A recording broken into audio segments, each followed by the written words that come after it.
Hai guys, selamat datang kembali di channel Oyen GG. Di video kali ini, kita akan melanjutkan cerita Donghua, Battle Truck Devon. Ayo langsung aja ke alurnya. Kamu membunuh semua bawahanku.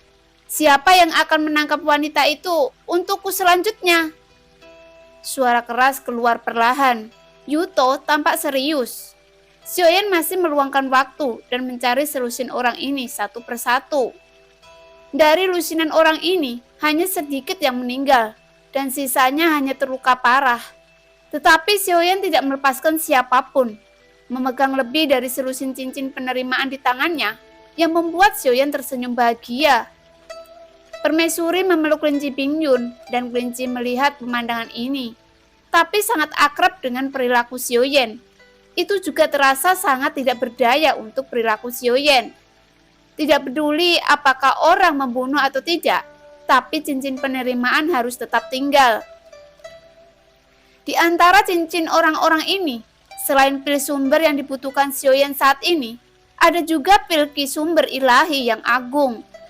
Sebelum memasuki hutan belantara abadi, pil ki sumber ilahi yang dimiliki Xiaoyan sekarang adalah terobosan.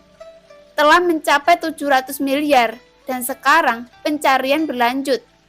Dan pencarian beberapa orang kuat abadi berturut-turut totalnya mencapai 800 miliar dan jumlah ini hanya perkiraan. Xiaoyan tidak tahu berapa sebenarnya. Dia hanya tahu bahwa ada ratusan cincin yang digunakan untuk menyimpan pilki sumber ilahi ini. Pilki asal dewa yang begitu agung juga merupakan sumber daya yang sangat kaya. Sebelum kembali ke Sensi, Xiaoyan akan mencoba yang terbaik untuk mengumpulkan sebanyak yang dia bisa. Secara keseluruhan, semakin meriah, perang membutuhkan lebih banyak sumber daya dari itu. Tapi kelinci Bingyun tidak bisa mengerti, dan dia tidak tahu apa yang ada di balik koleksi gila Xiaoyan. Di mata dunia, Xiaoyan hanya serakah dan gila.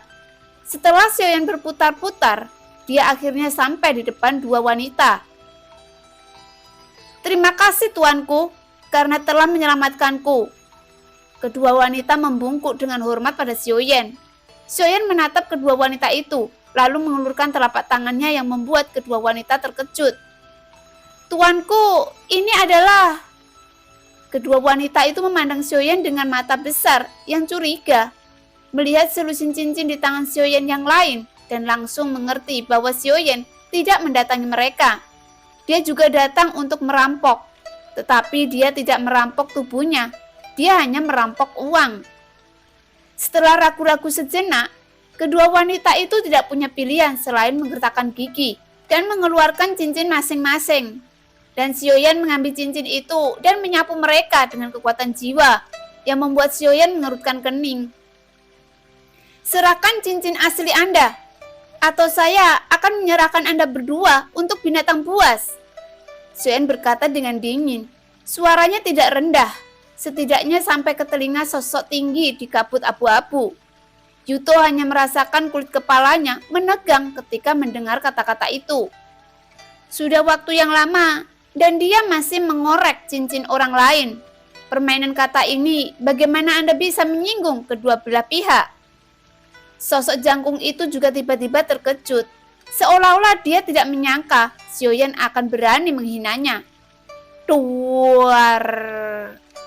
Hanya suara keras yang terdengar, dan dalam kabut abu-abu, sosok jangkung itu melompat lurus ke atas, dan di tangannya juga ada penggaris raksasa. Tetapi berbeda dengan penggaris raksasa Xiaoyan.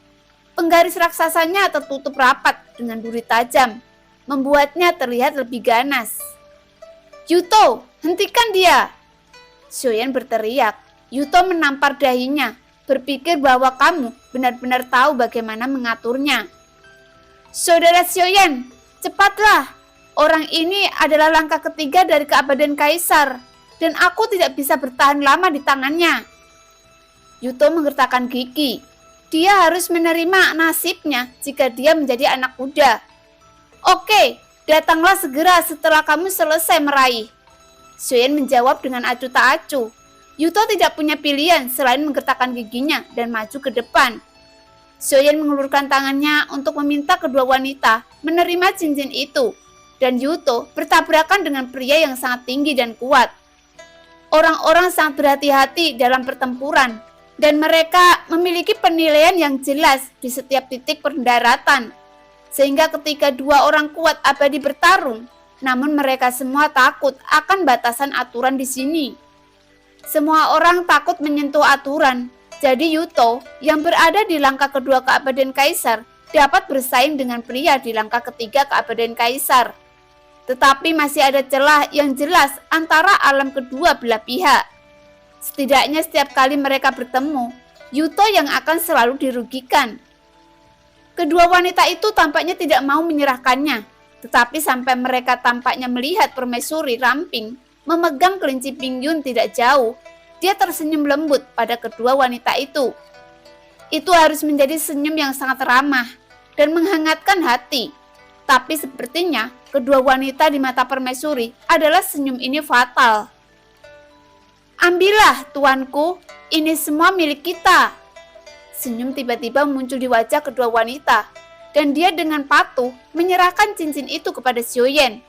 Setelah menyapu kekuatan jiwanya, Xiaoyan tampak puas dengan itu. Kemudian dia mengangguk. Xiaoyan berbalik dan hendak pergi saat kedua wanita itu tiba-tiba berbicara. "Tuanku, kami datang ke sini dengan persiapan yang terlalu sedikit. Bisakah saya mengikuti tuanku?" "Jangan khawatir, kami tidak akan menyeret Anda ke bawah." Kedua wanita berkata, tidak peduli bagaimana mereka berkata, mereka semua menyerahkan cincin itu. Tidak banyak barang, dan ada juga banyak pilki asal dewa. Masuk akal bahwa Xiaoyan harus memperhatikan mereka. Tapi imajinasi adalah imajinasi. Faktanya, Xiaoyan langsung menarik diri dan pergi tanpa mendengar apa-apa. Kedua wanita berdiri di tempat, kaget, yang membuat permaisuri di samping menutup mulutnya dan terkekeh. Dan kulit kedua wanita menjadi lebih jelek. Tetapi mereka tampaknya tidak menyerah, tetapi mundur ke samping dan menunggu dengan tenang. "Bisakah Anda melawannya?" Xiaoyan memandang Yuto yang terguncang kembali saat ini. Pakaiannya hancur dan dia terlihat sangat malu. "Kakak Xiaoyan, dia adalah orang kuat di langkah ketiga. Aku telah mencoba yang terbaik." Yuto berkata dengan senyum masam dan tidak berdaya. "Tidak bisa mengalahkannya. Karena itu, aku kabur." Xiaoyan berkata. Sudut mulut Yuto berkedut ketika dia mendengar ini. Bahkan jika dia ingin melarikan diri, tidak perlu mengatakannya di depan musuh. Dia tidak menganggap serius lawannya. Setelah selesai berbicara, sayap bela diri bergetar, dan dia menghilang dalam embusan angin. Yuto benar-benar tidak ingin berteriak saat ini. Bocah kuda ini tidak memiliki harga diri sama sekali, dan tidak apa-apa jika dia tidak memiliki martabat. Digunakan sebagai tombak dan sekarang terjebak secara menyedihkan. Bukanlah tugas yang mudah untuk melarikan diri dari tangan orang kuat langkah ketiga. Yuto hanya bisa menggertakkan giginya, menarik diri dan berlari menuju arah yang dijarah Xiaoyan. Adapun apakah dia bisa melarikan diri, saya tidak tahu. Tetapi jika dia terus bertarung, jelas tidak mungkin baginya untuk menjadi lawan dari orang kuat langkah ketiga ini dengan mudah. Hanya mendengarkan omelan suara yang tebal, telapak kakinya terbanting, dan sosok besar itu melesat keluar seperti bola meriam. Menara dia ingin pergi. Pria itu melihat bahwa kecepatannya masih sedikit lebih lambat, dan bahkan dengan kilatan cahaya di tangannya, seberkas cahaya meraung ke arah Yuto. Cahaya menyelimuti dan berputar, dan hantu menara menyelimuti Yuto. Dan Yuto juga dia merasa ada yang tidak beres. Tapi tidak peduli bagaimana dia berakselerasi. Dia tidak bisa lepas dari hantu menara. "Tetap diam!" Suara pria itu dari belakang datang lagi, dan bayangan menara yang menutupi Yuto langsung mengeras. Dan dengan keras, itu berubah menjadi menara raksasa yang kokoh, menyegel Yuto ke dalam menara. "Saya akan memberi Anda dua pilihan, dibunuh oleh saya atau menangkap seorang wanita untuk saya di masa depan. Saya berikan 10 nafas untuk berpikir." Pria itu berteriak dengan suara yang dalam. Yuto berjuang di menara, merasa pahit di hatinya. Orang ini baru saja digunakan sebagai kuda poni untuk dewa pertempuran, dan sekarang tuannya harus berubah lagi. Itu tidak bisa dilakukan. Pada saat ini, sebuah suara tiba-tiba datang. Pria itu mengangkat kepalanya karena terkejut ketika dia mendengar kata-kata itu. Hanya untuk melihat Xiaoyan berdiri di ujung, saya bela diri di belakangnya perlahan menghilang, menatap pria itu dengan tenang. Oh, Anda punya keputusan akhir.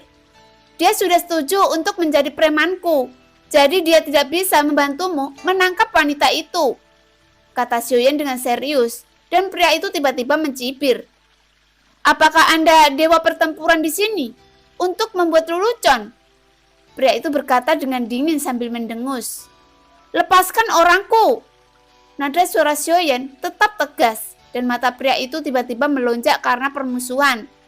Tampaknya kamu telah menelan terlalu banyak pil sumber. Energi jahat telah memberimu banyak kepercayaan diri. Apakah kamu tahu orang kuat seperti apa yang kamu ajak bicara sekarang? Langkah ketiga dari keabadian kaisar, jawab Xiaoyan.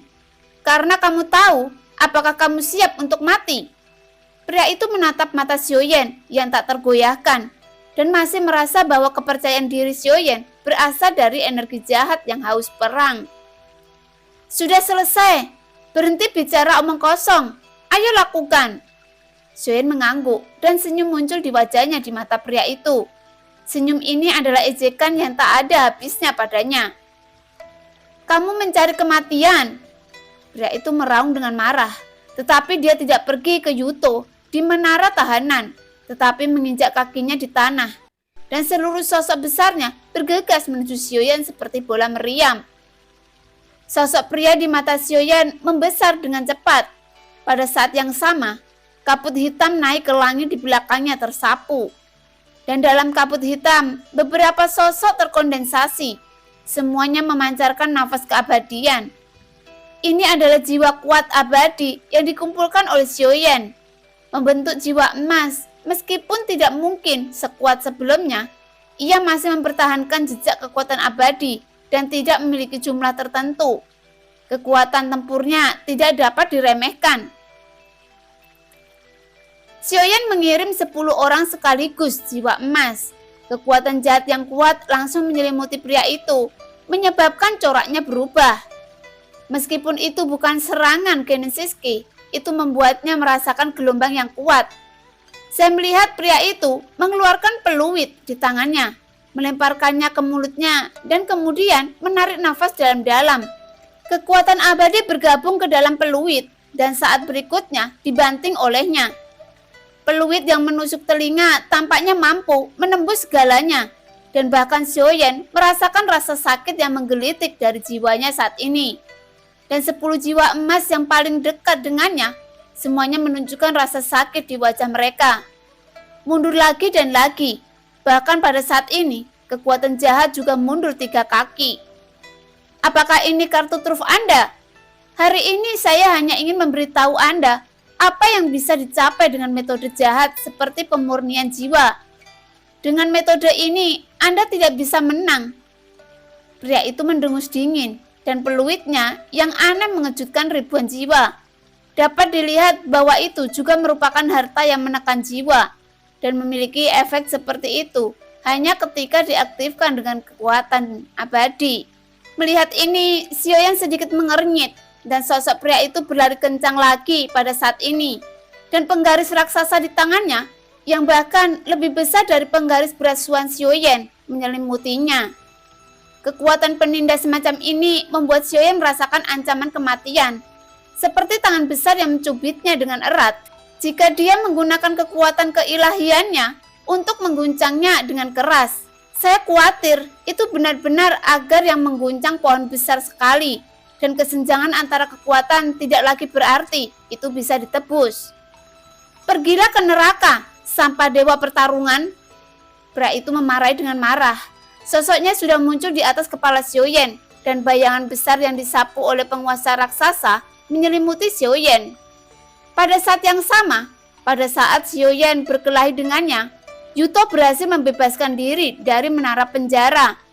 Tatapannya kebetulan melihat pria itu menyerang ke arah Xiaoyan.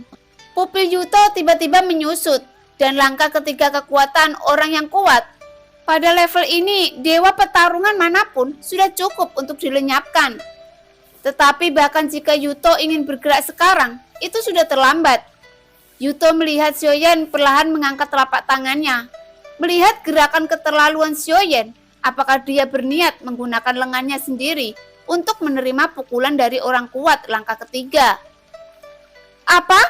Sebenarnya operasi apa ini? Yuto menahan nafas saat ini.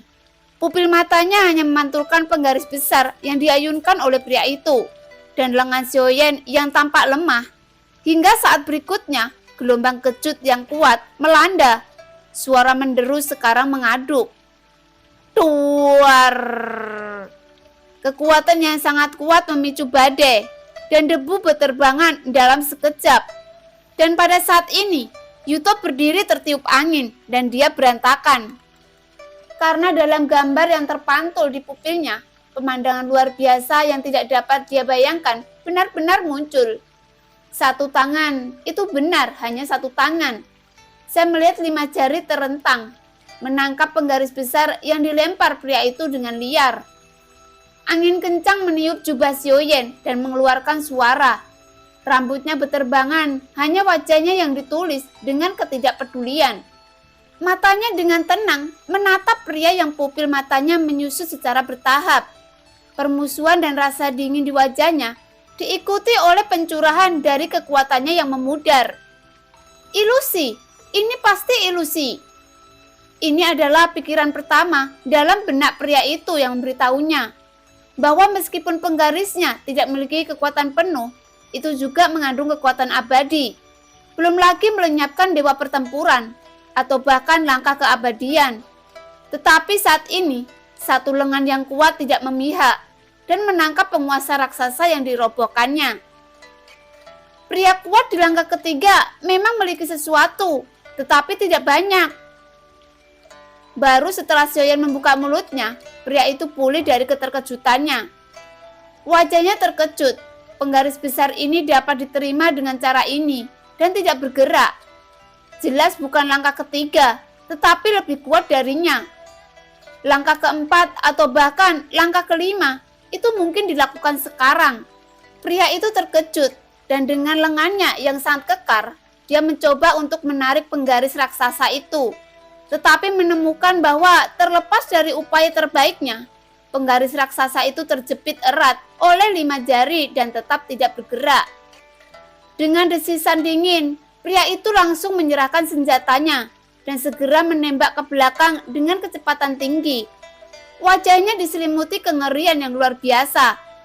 Tentu saja dia bukan satu-satunya yang memiliki wajah ketakutan. Mulut Yuto bahkan lebih lebar dari mulutnya. Sangat kuat. Yuto ragu-ragu. Pria itu melirik Yuto yang terkejut, dan kemudian dia menyadari bahwa bahkan Yuto tidak mengetahui kekuatan Xiaoyan yang sebenarnya. Begitu pria itu menggertakkan gigi, dia tidak menginginkan menara itu. Dia tidak menginginkan penguasa raksasa itu, dan dia menarik diri dan berencana untuk melarikan diri. Saya ingin menyarankan Anda menyumbangkan darah jiwa Anda, atau menjadi salah satu dari ribuan jiwa saya yang mati. Anda terlalu lambat dalam hal kecepatan. Pada saat ini, suara dingin dan tegas Xiaoyan terdengar perlahan.